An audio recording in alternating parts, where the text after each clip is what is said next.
Ahora vamos a utilizar, vamos a ver la prueba de Kolmogorov, la prueba de Kolmogorov-Smirnov. Esta prueba igual me permite determinar si mis datos se ajustan a una distribución continua. En cambio, la prueba de que se llama de chi cuadrada me permite determinar si mis datos se ajustan a un conjunto de datos, ya sea continuos o discretos. Para ambos tipos de distribuciones me sirve la chi cuadrada, tanto para distribuciones continuas como para distribuciones discretas. Y la prueba de Kolmogorov-Smirnov simplemente me sirve para distribuciones continuas. Entonces, ¿cuáles son los pasos que debo realizar en esta prueba de Kolmogorov-Smirnov? Entonces, estos tres primeros van a ser los mismos aquí. Entonces, ¿para qué? Donde vamos a obtener que, en este caso, las frecuencias observadas, que sería el tercer paso, ¿no? Frecuencias observadas. El cuarto paso, a partir del cuarto, va a ir variando. ¿Qué es lo que tengo que hacer una vez que tengo definidos intervalos? El cuarto paso es calcular la probabilidad observada para cada intervalo. Es decir, la probabilidad observada de cada intervalo debo calcular. ¿A qué es igual? Es igual a la frecuencia observada de cada intervalo dividido entre ¿qué? Entre n. Entonces, con esto que estoy haciendo, es dividir la frecuencia observada en cada intervalo. El quinto paso, ¿qué va a ser? Acumular las probabilidades observadas. Las probabilidades de las frecuencias observadas de cada intervalo. ¿Para qué? Para obtener la probabilidad observada hasta el iésimo término, es decir, obtenemos la probabilidad observada acumulada en cada intervalo, hasta el último intervalo. El valor del último intervalo seguramente va a ser 1. Luego, el sexto paso, ¿qué va a ser?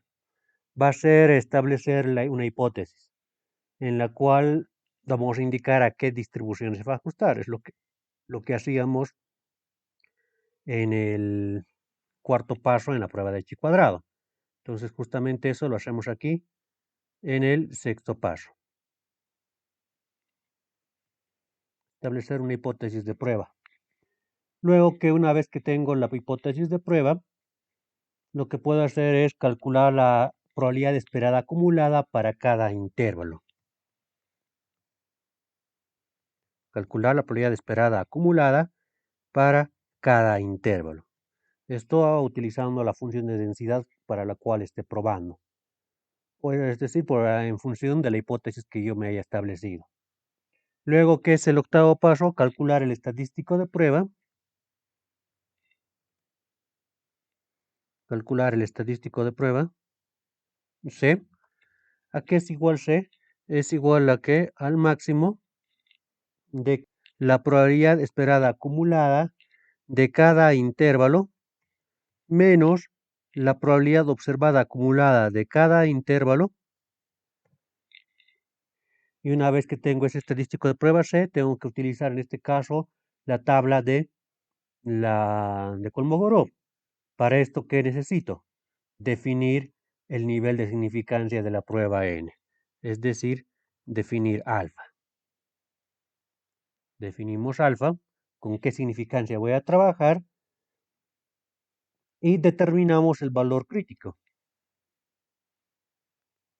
para obtener que el estadístico D, que lo obtengo de la tabla de Kolmogorov, con una significancia que alfa, con una significancia alfa y con n grados de libertad. En este caso es n, por si acaso, no es m, con n grados de libertad. Y el último paso es comparar los estadísticos de prueba, ¿no? Entonces aquí, comparar el estadístico de prueba con el valor crítico. Con el valor crítico. Si el estadístico de prueba es menor que el valor crítico, en este caso, aceptamos la hipótesis de que nos habíamos planteado. Ahora entonces veamos un ejemplo para la prueba de Kolmogorov, es decir, tengo que trabajar con una distribución continua.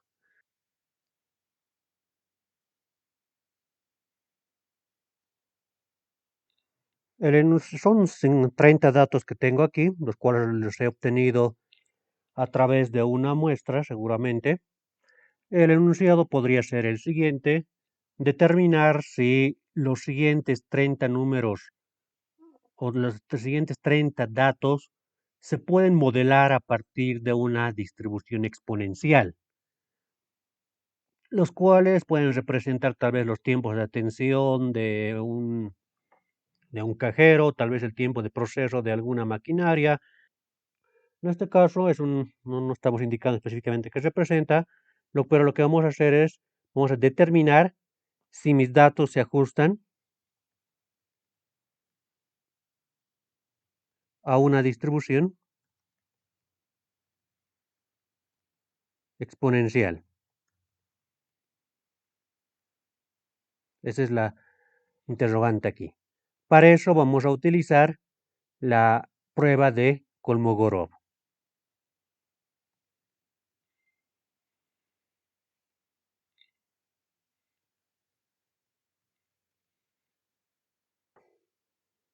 Ahora, ¿qué es lo que indicaba?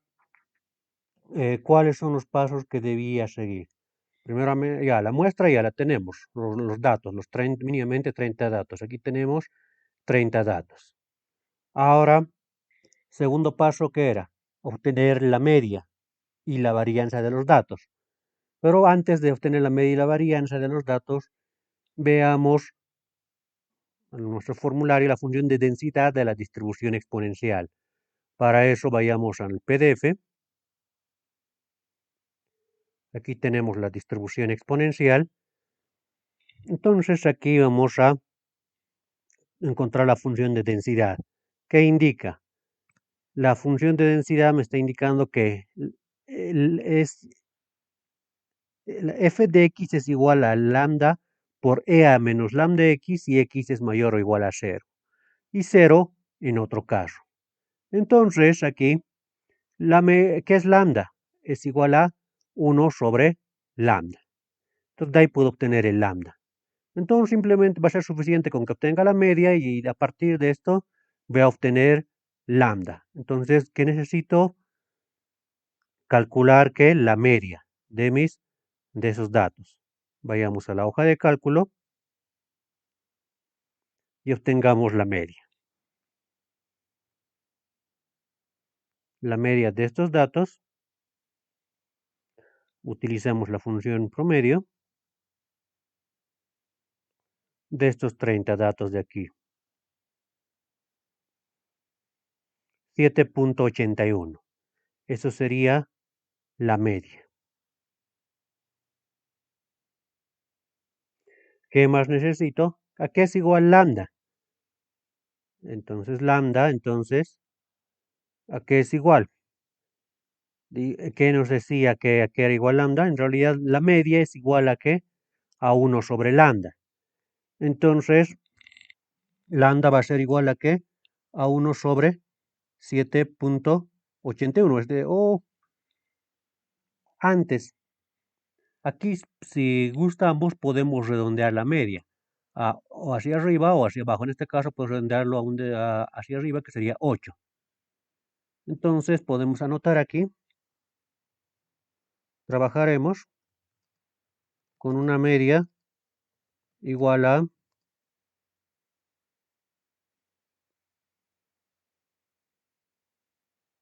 8.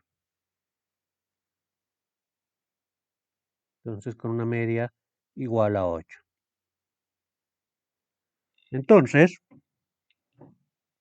lambda que es igual, o en realidad la media es igual a 1 sobre lambda. Entonces, 1 sobre lambda es igual a 8. Y de allá, si necesito solo lambda, lo despejamos. Entonces 1 sobre lambda es igual a 8. Listo. ¿Qué más necesitaba? Sí, no, nada más para esta distribución exponencial. Ahora iremos construyendo nuestros datos aquí. Primeramente, ¿con cuántos intervalos voy a trabajar? En este caso es igual una sugerencia. Dice que para la cantidad de intervalos, m es igual a ¿qué? Al número de intervalos con el cual voy a trabajar. Entonces, en este caso, esto es igual a ¿qué? A la raíz de 30. 5.48. Trabajaremos con 5 intervalos. Con 5 intervalos.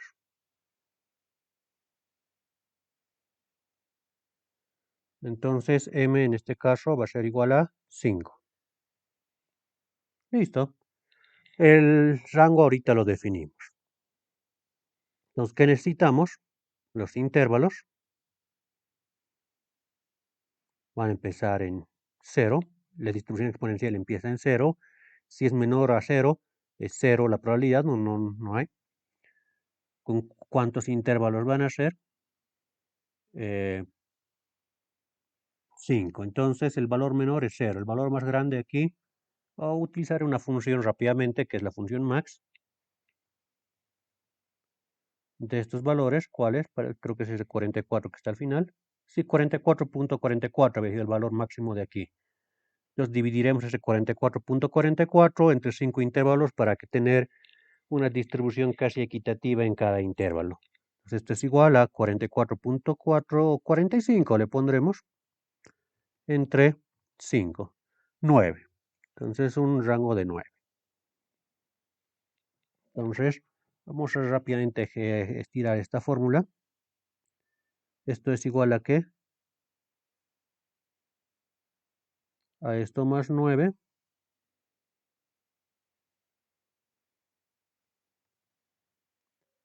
Este va a ser igual a ¿qué? Al valor anterior. Listo.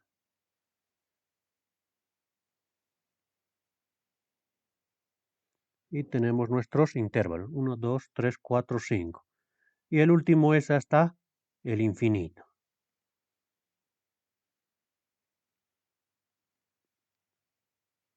Ya están definidos los intervalos.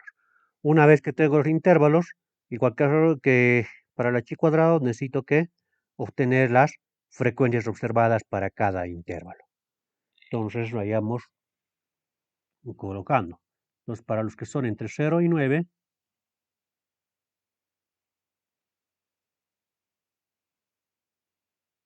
va a ser azul. Este primer intervalo está 1.10, está entre 0 y 9. Rápidamente buscaré los que están entre 0 y 9 para no tardar en cambiar de color. Entre 0 y 9. El siguiente también 7.5, igual está entre 0 y 9. 7.29 también. 5.24 de igual manera. 9.52 ya se pasa. 4.38. 1.38. 8.19 igual. 2.61. 1.24. 0.64. 1.05.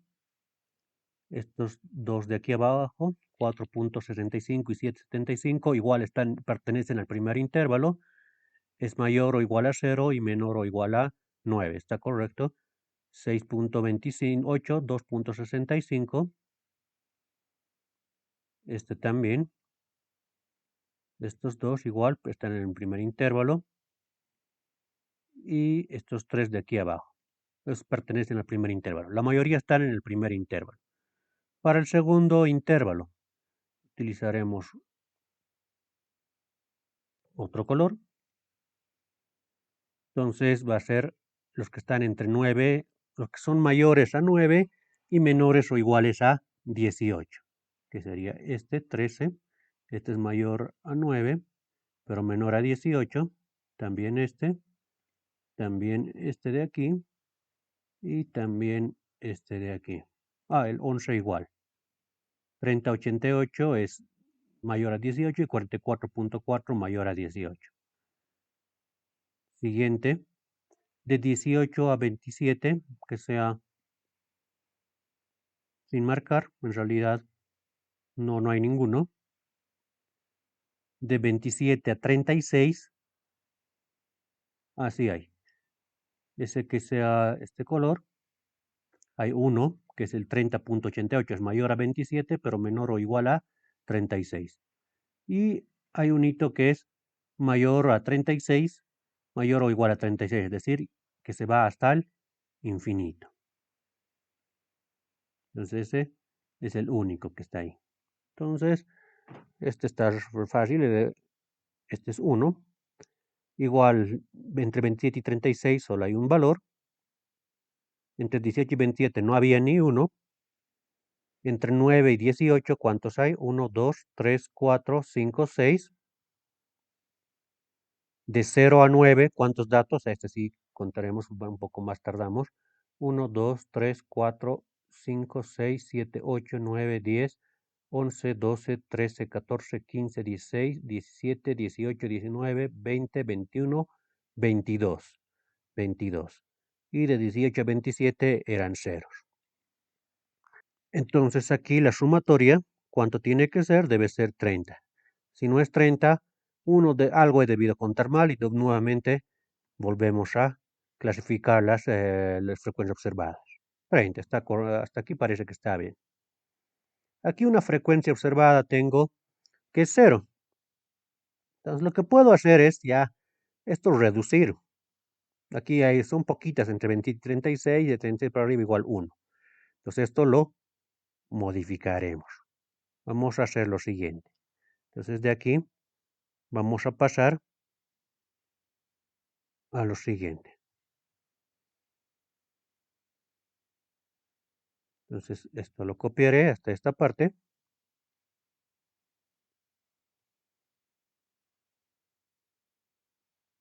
Y ponemos desde 18 hasta infinito. Se puede reducir. Y aquí sería, incluido esto es 0, más 1 sería 2. Listo. Tenemos solo 3 intervalos. Ahora, siguiente paso, ¿qué era? Obtener las probabilidades observadas acumuladas de cada intervalo. ¿A qué es igual la probabilidad observada acumulada de cada intervalo? Esto es O mayúscula. Probabilidad observada de cada intervalo. ¿A qué es igual? Indica que es igual a la frecuencia observada dividido entre n, es decir, entre aquí que estoy haciendo mal. Este no le había colocado, este era 2. De estos de aquí, de estos dos valores. Ahora sí. Entonces, ¿a qué es igual? El primer valor es igual a qué? A 22 dividido entre 30. 0.73. 30 es constante, n no varía, siempre van a ser, o en este caso son 30 los datos con los cuales yo estoy trabajando. Entonces, para el siguiente, 6 dividido entre 30, ¿cuánto es? 0.2. Y el final es 2 dividido entre 30, que sería 0.07. La suma debe ser igual a 1. Entonces podemos probar o verificar, está correcto. Es igual a 1. Una vez que tengo las probabilidades observadas, para cada intervalo lo que tengo que obtener es las probabilidades observadas acumuladas de cada intervalo. Y eso es que es igual, simplemente voy acumulando las probabilidades. Es como tener una cesta y voy agregando los datos que voy recogiendo, voy sumando, agregando a la memoria. El primero aquí es igual, como no tenía nada, el primer más 0.73, 0 más 0.73, 0.73. El siguiente va a ser igual a qué? A lo que ya hay, 0.73 más 0.2 y tenemos que es 0.93. El último va a ser 0.93 más 0.07, que va a ser 1. Listo. El último siempre va a ser 1, porque estoy acumulando todo hasta el infinito. Una vez que tengo las probabilidades observadas acumuladas, debo obtener que las probabilidades esperadas acumuladas para cada intervalo. Entonces, ¿cómo obtengo las probabilidades esperadas acumuladas? Entonces, vayamos para esto a la función de densidad de la distribución exponencial. Entonces, aquí tenemos la función de densidad de la distribución exponencial. ¿Qué es lo que indica aquí? Que la función de densidad de la distribución exponencial, que lambda por e a la menos lambda x es igual, o f de x es igual a lambda por e a la menos lambda x. Entonces, ¿qué es lo que debo hacer aquí? Entonces, aquí lo que vamos a calcular es que vamos a obtener la integral desde que x toma valores desde 0. Entonces, el límite inferior va a ser desde 0 hasta ¿cuánto? Hasta si colocamos hasta infinito de que de esta función de densidad, es decir, esto justamente estoy integrando esta función de densidad desde 0 hasta, si colocamos hasta infinito, el resultado sería 1, porque estaría integrando todo el área de la función de densidad. Pero en este caso va a ser hasta un valor x. Aquí podríamos colocar hasta, en vez de x, porque colocaremos t, hasta t. ¿De qué? De lambda por e a la menos lambda x. Respecto de x. Entonces, de esa manera, aquí obtenemos la función acumulada. Entonces, aquí para integrar esto, simplemente e a la x, sí es e a la x, pero aquí tenemos menos lambda x. Vamos a seguramente tener que hacer un cambio de variable en la cual u sea igual a qué? A menos lambda x y demás. Entonces, vamos a llegar a esto de aquí. Pueden probarlo, pueden verificar eso para no tardar más. Entonces, f de x, es decir, la integral de todo esto, con la diferencia de lambda por e a la menos lambda x, diferencial de x, de 0 a t. Entonces, en este caso, va a ser 1 menos e a la menos lambda x. Si x es mayor o igual a 0. Entonces, esta parte de aquí es mi función acumulada. Y 0 en otro caso. Entonces, de esta manera, voy a poder generar que mis función, justamente dice distribución acumulada o función acumulada, f mayúscula de x, f mayúscula de x, función acumulada, f minúscula, función de densidad. Lo que necesito para este ejercicio es la función acumulada. Si no la tengo, la integro y de esa manera obtengo esta función acumulada. Aquí ya lo tenemos. Entonces pasemos a nuestra hoja de cálculo. Entonces, vamos a obtener las probabilidades esperadas acumuladas para cada uno de estos intervalos. El último es fácil, porque estoy integrando todo el área hasta el infinito, desde 0 hasta infinito, es 1. Me faltan 2. ¿A qué era? ¿A qué es igual? A 1 menos e a la menos lambda x, por si acaso la función acumulada. Entonces, aquí colocamos, esto es igual a 1 menos e elevado a cuánto, a menos lambda x. Lambda, en este caso nos falta lambda. ¿Cuánto es lambda? 1 sobre lambda tenemos. Entonces antes cancelaré esto. Entonces, en este caso, ¿a qué es igual lambda? Lambda es igual a 1 entre 8. 0.13. Entonces estamos despejando de aquí lambda. Entonces aquí reemplazamos. Entonces aquí era igual la función acumulada. ¿Qué indicaba la función acumulada? Estamos trabajando con esto de aquí. Claro, no hay que olvidarse. Lambda es que hemos calculado desde aquí abajo. Era la media, que es 1 sobre lambda. De ahí despejamos lambda, que es 1 sobre lambda en nuestro caso. ¿A cuánto ha sido en este caso? Ha sido 8. Y de ahí estamos despejando lambda, que va a ser igual a ¿qué? A 1 octavo. Entonces aquí va a ser a 1 octavo. y esto estamos reemplazando aquí arriba.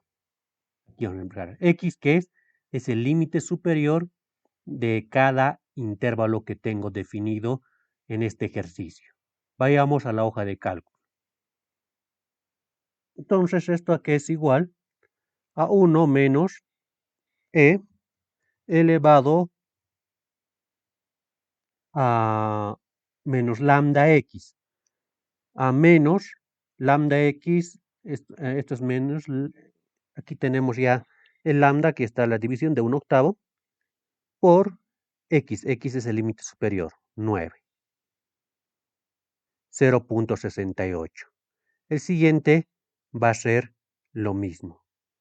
Entonces, en este caso, lo que es constante es lambda, la celda E11.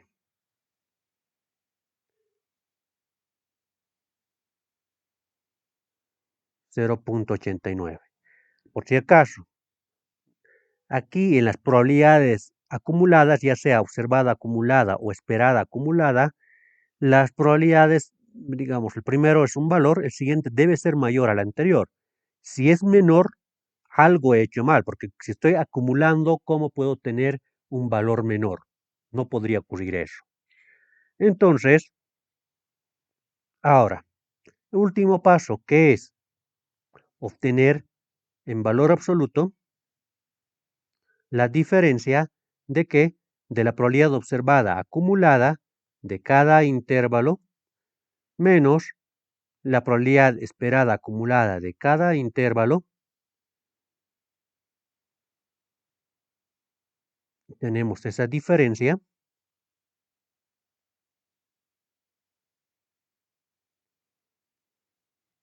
Aquí calculemos, esto es igual en valor absoluto, la diferencia de probabilidad observada acumulada menos la probabilidad esperada acumulada de cada intervalo. Y para el otro lo mismo. Ahí el último va a ser 0 seguramente, 1 menos 1, 0. Y aquí abajo que anoto el estadístico C. ¿A qué es igual ese estadístico C? Simplemente habíamos indicado que es igual a qué?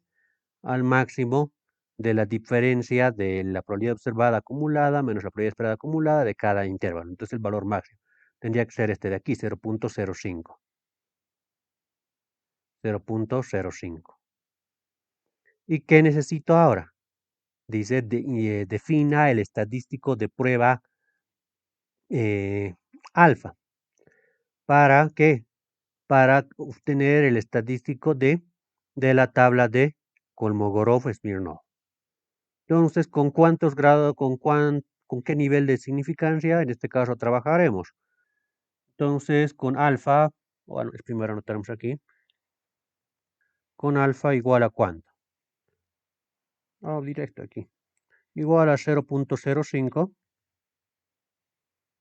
es decir, con un nivel de significancia o con un nivel de aceptación del 95%. Entonces necesito obtener el estadístico D con una significancia de 0.05 y n grados de libertad. N, que es la cantidad total de los datos con los cuales estoy trabajando. ¿Cuántos serán? Son 30. Entonces con 30 grados de libertad. Por si acaso aquí no es M. ¿Y eso cuánto es? Para eso necesitamos utilizar la tabla de Kolmogorov. Buscaremos la tabla de Kolmogorov.